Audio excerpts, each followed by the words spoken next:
Hello, everyone. My name is Asa Goodman, and I'm doing my presentation on the WannaCry ransomware attack. Let's jump straight into it. Summary of attack. So, the WannaCry ransomware attack was a worldwide cyber attack that took place on May 12, 2017. The attack targeted computers running an outdated Windows operating system, encrypting users' data, and demanding a ransom in Bitcoin. What type of attack was this? So the WannaCry is an example of ransomware, crypto ransomware to be specific. It's a type of malware that cyber criminals use to extort money from users.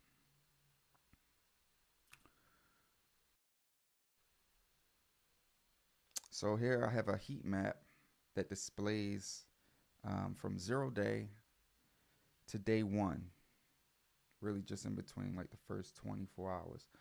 Um, and you can see just how quickly this attack spread across nations. Over 150 countries was impacted.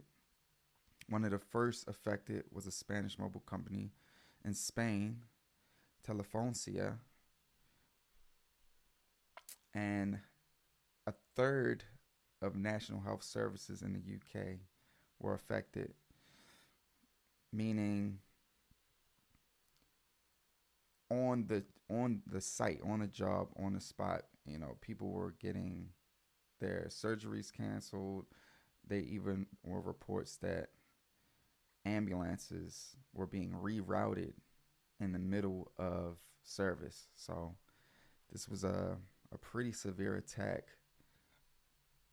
on the health service and on these companies.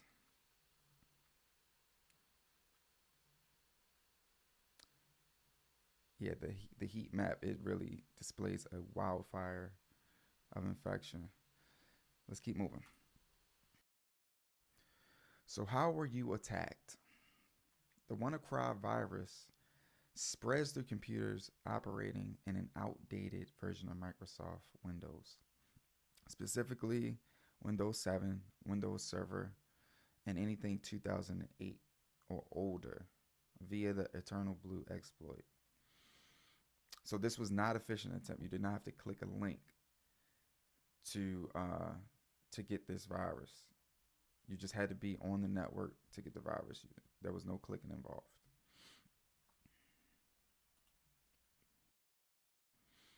Eternal Blue exploit. So Eternal Blue is a computer exploit developed by the U.S. National Security Agency, the NSA.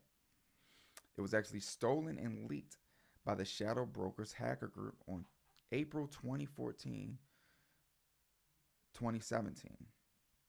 1 month after Microsoft released patches for the vulnerability.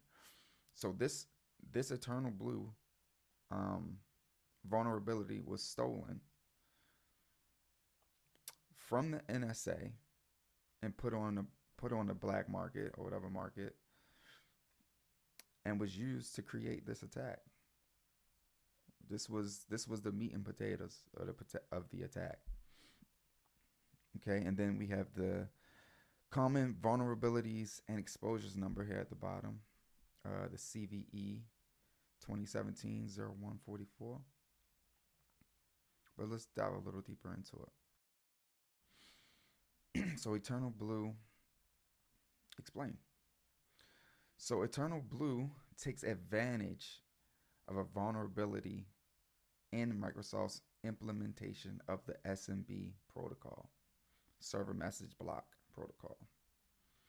It makes communication between two nodes on a network possible via request response messages. So I have a quote here from Login Radius. It says Microsoft's error in the way these request messages were handled. Microsoft's error was in the way these request messages were handled.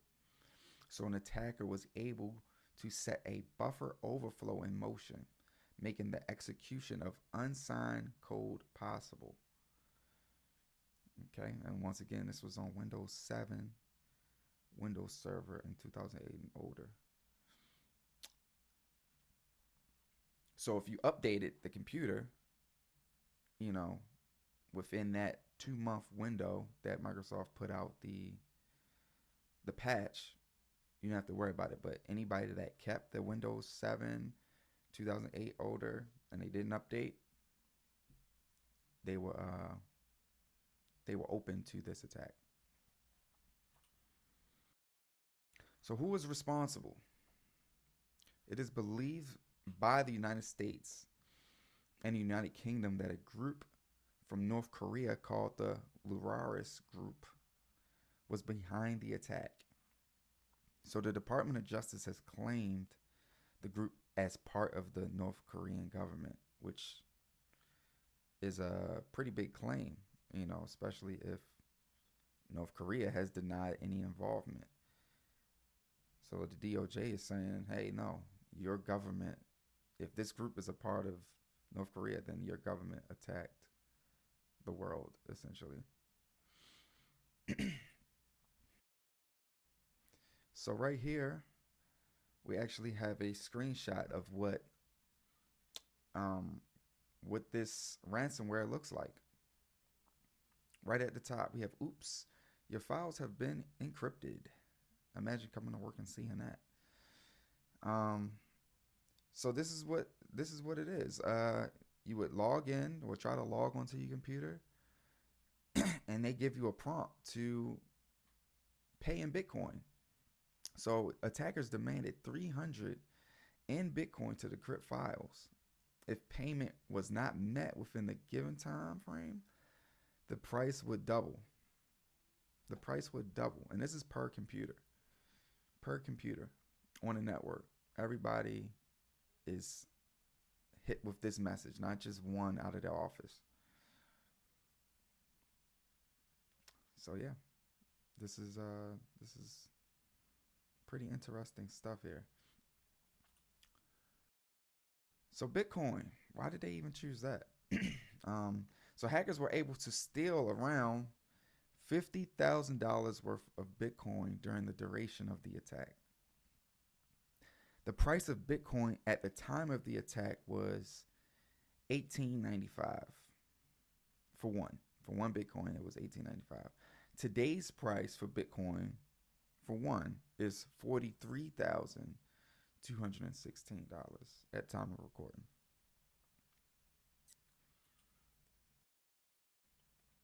So tracking Bitcoin, since they got away with it, that's the main thing is, hey, they can't track it, right? So some people believe that Bitcoin and other cryptocurrencies are completely anonymous when it comes to moving money. That's just not true. Not only can you yourself look up transactions on the blockchain ledger or any other ledger, but law enforcement can as well, especially law enforcement. So these guys, maybe they got away for a little short term, but trust me, when they start moving that money and trying to, break it back down into maybe even a stable coin or fiat currency, this Bitcoin address that they use for this attack I'm sure it's being heavily watched. If the money starts moving or flowing a certain direction, they'll know.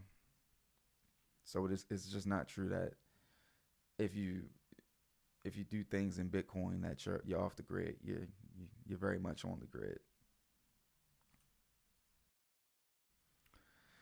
How to avoid the attack. So the only way to avoid this attack was to have an updated version of Windows, and this is something that Microsoft, put out prior to the attack. A lot of people don't rush to update their systems. especially during this time, which wasn't long ago. People didn't rush to update their systems.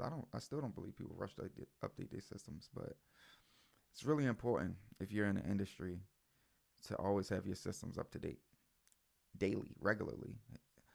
Um, so users became victims of the WannaCry virus simply because they did not update their systems. Microsoft released a security patch 2 months before the attack. So, of course, everybody is not going to do it within 2 months, but maybe if Microsoft, I don't know if the statement was put out that if the NSA, fumbled the bag, but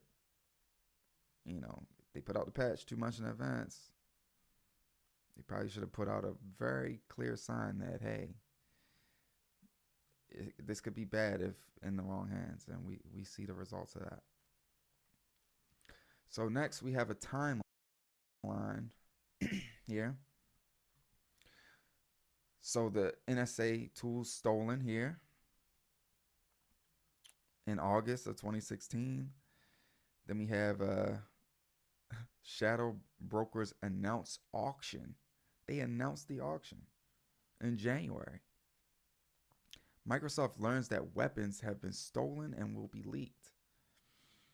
Microsoft cancels patch Tuesday for the first time. So they canceled the first patch. I don't know why. And this is in February. And first WannaCry samples seen in virus total. So there was definitely signs that this was going to happen.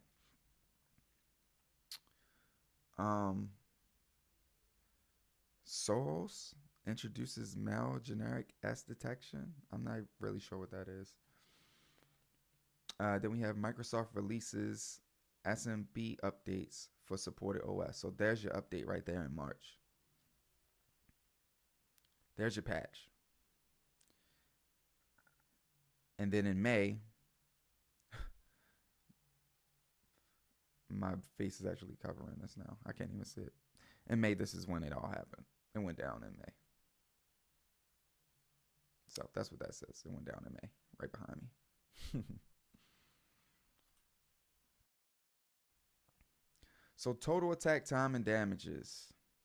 So the WannaCry virus or attack was active for 4 days, from May 12th to May 15th of 2017. Damages totaling an estimated $4 billion across the globe. $4 billion. $4 billion hit in 4 days. $1 billion a day. As long as this thing was live, it was $1 billion getting hit. All right. And then we have this kid here, Marcus Hutchins.